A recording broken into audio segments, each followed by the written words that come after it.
Life has a strange way of humbling even the most powerful. Doctors spend years mastering their craft, armed with science and technology.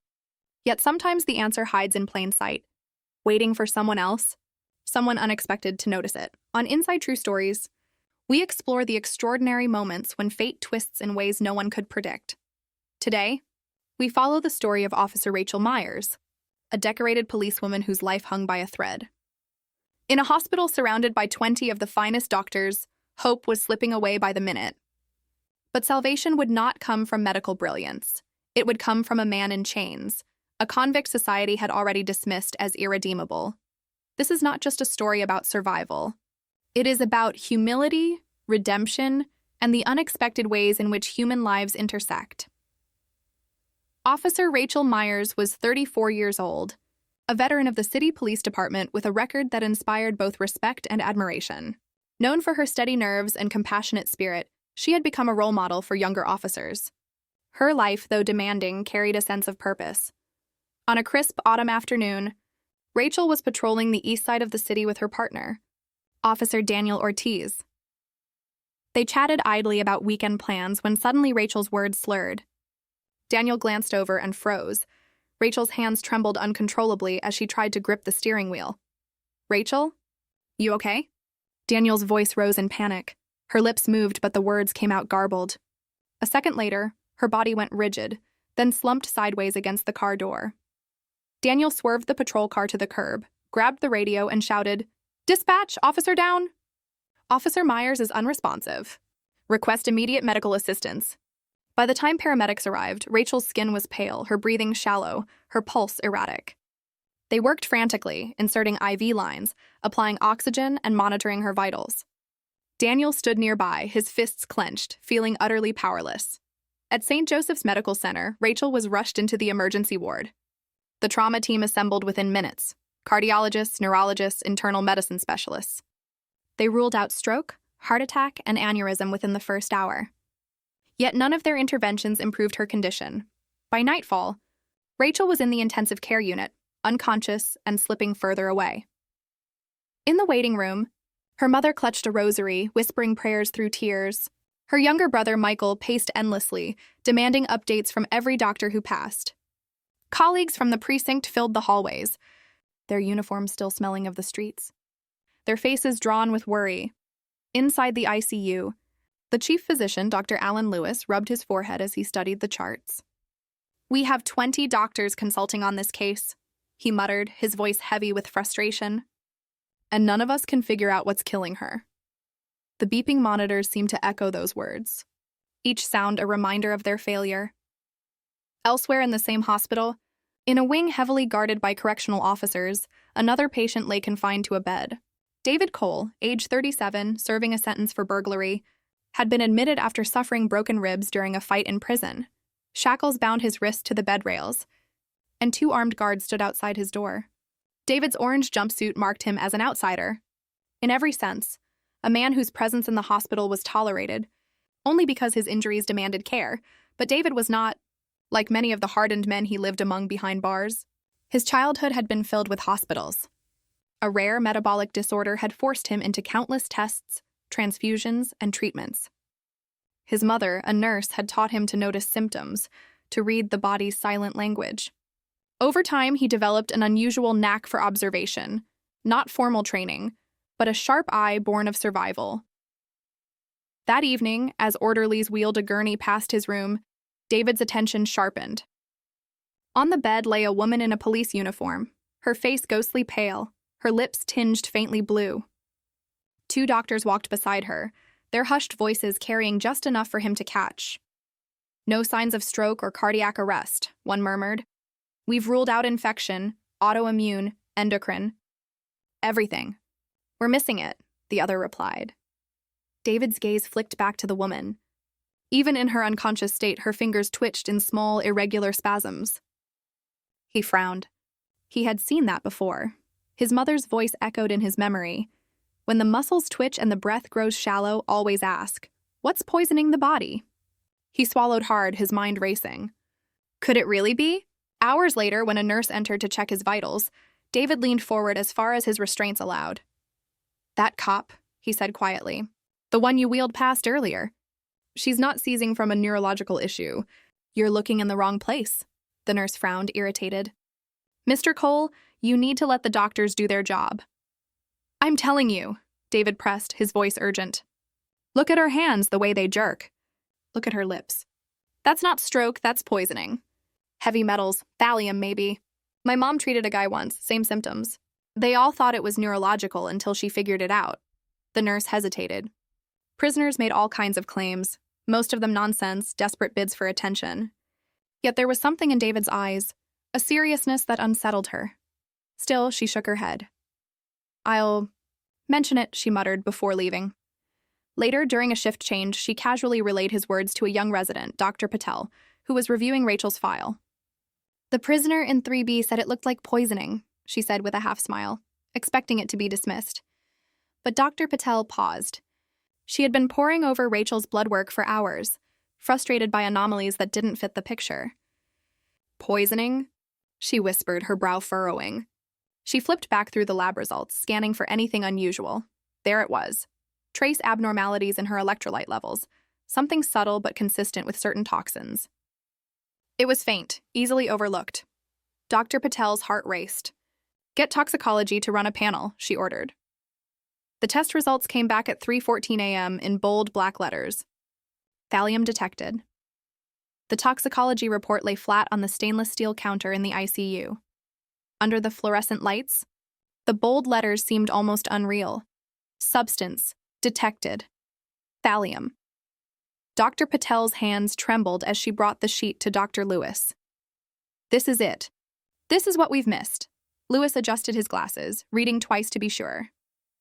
Thallium, a rare, odorless, tasteless heavy metal once used in rat poison, long banned in most countries but still occasionally found in illicit hands. Exposure was almost impossible to detect without specialized testing. He let out a shaky breath. Good God. If this test is right, she should have been dead already. But she isn't, Patel said, her voice steadier now. And that means if we start treatment immediately, we might save her. The doctors assembled quickly. Orders flew across the room. Begin chelation therapy. Monitor renal function. Prepare Prussian blue for detoxification. Nurses scrambled, their faces tense with both fear and hope. Rachel's mother clutched Michael's arm in the waiting room when Dr. Lewis approached. We know what's wrong, he said, his voice thick with both relief and shame. It's poisoning. We're starting treatment now, the family gasped. Michael's fists clenched. Poisoning? You mean someone did this to her? Lewis nodded grimly. It appears so. But the important thing is, we know how to fight it. Back in her room, Rachel's fragile body endured the treatment. The next 24 hours were brutal. Her heart rate dipped dangerously low. Machines beeped and alarms blared. At one point, a nurse whispered, "We're losing her," but the attending physician barked back, "No, stay with her." Slowly, agonizingly, her vitals began to stabilize. The erratic muscle spasms eased. Her skin regained a trace of color. The storm that had raged inside her body finally began to calm. By the third day, Rachel opened her eyes. Her vision blurred, her throat dry, but she was alive. Her mother fell to her knees beside the bed, weeping with gratitude. Michael pressed his forehead to hers, whispering, "You're back. Rach, you're back." The doctors congratulated one another, but the truth spread quietly among the nurses. The first person to voice the suspicion had not worn a white coat at all. It had been the prisoner in 3B.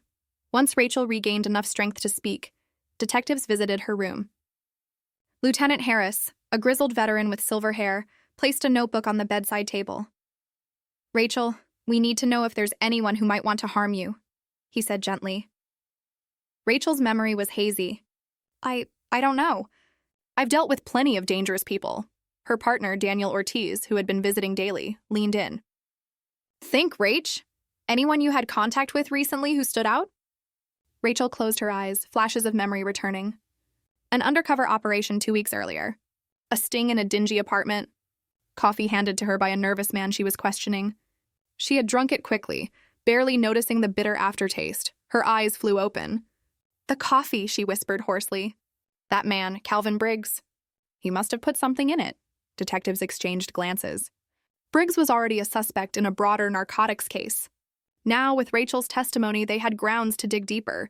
Forensic teams searched his apartment. In the kitchen, hidden behind cleaning supplies, they found a small unmarked container. Lab analysis confirmed it. Thallium. Briggs was arrested and charged with attempted murder of a police officer. At the precinct, Rachel's colleagues erupted in anger and relief. They had nearly lost one of their own, but now justice was in motion. The case against Briggs was ironclad. Yet in the quiet corners of the hospital, another story was unfolding, one not written in police reports.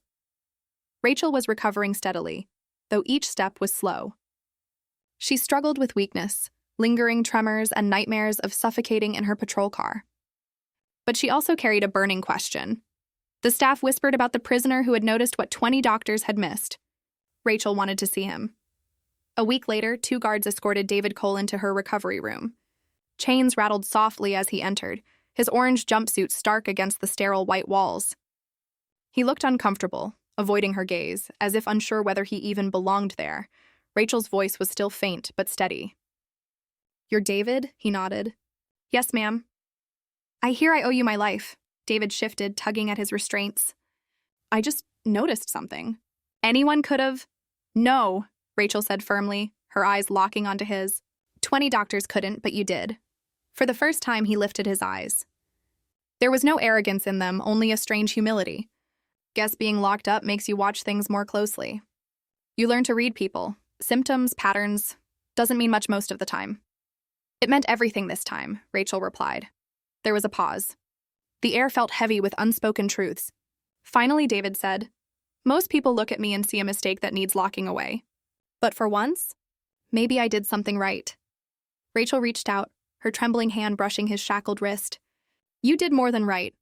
You reminded me, reminded all of us, that worth doesn't disappear because of past choices." The guards shifted uneasily, but no one interrupted. For David, it was the first time in years anyone had looked at him without judgment. For Rachel, it was the first time since her collapse that she truly felt alive, not just in body, but in spirit. Rachel's recovery stretched on for months. Each day was a battle, not against criminals, but against her own body. The thallium had left invisible scars, nerve pain, fatigue, and sudden waves of dizziness.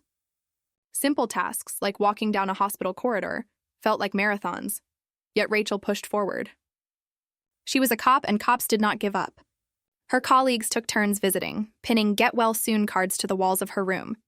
Her mother rarely left her side.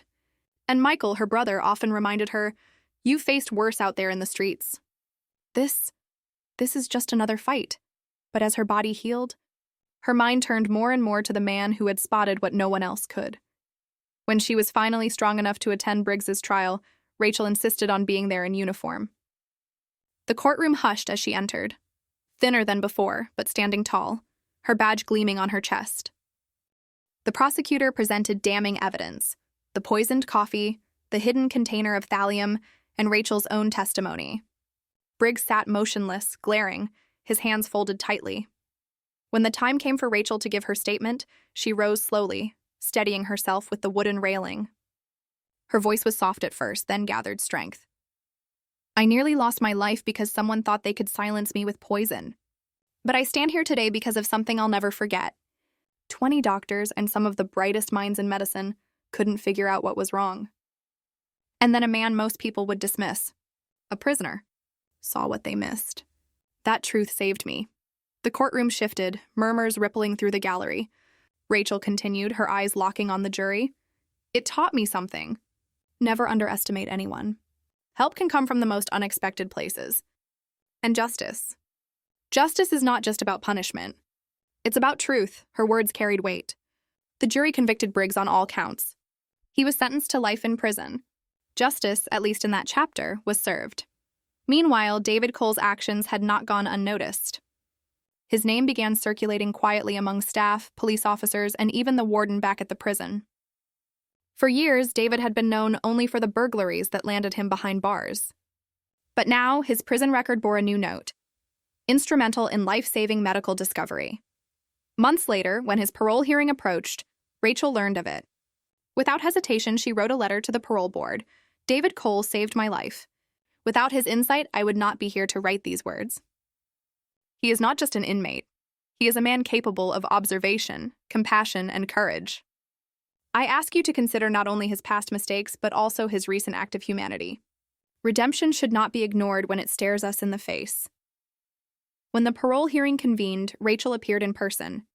The board, 3 stern officials seated behind a long table, listened as she testified on David's behalf. "This man," she said, "did what no one else could. He gave me a second chance at life. I believe he deserves one too." David, seated beside his public defender, could hardly lift his head.